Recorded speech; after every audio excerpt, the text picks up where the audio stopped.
Hello guys, in today's video we'll talk about are wheel spacers actually safe?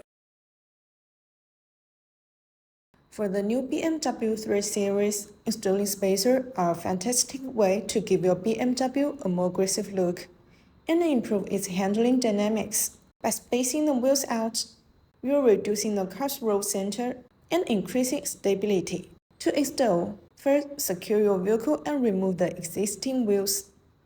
Once that's done, align and attach the wheel spacer onto the wheel hub.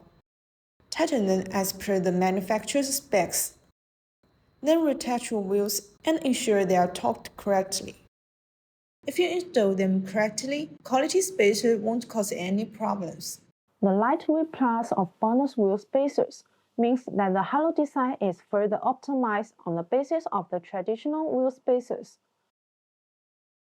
Compared with the previous generation products, the weight is reduced by 20%.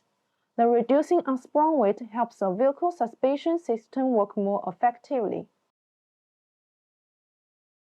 The spacers improve handling by widening the vehicle's track width and enhancing stability, especially during high-speed cornering. If you found this guide helpful, please give us a thumbs up and don't forget to subscribe. That's all for today's video. If you have any questions about BONOSS wheel spacers, please leave your comments below. See you next time. Bye bye.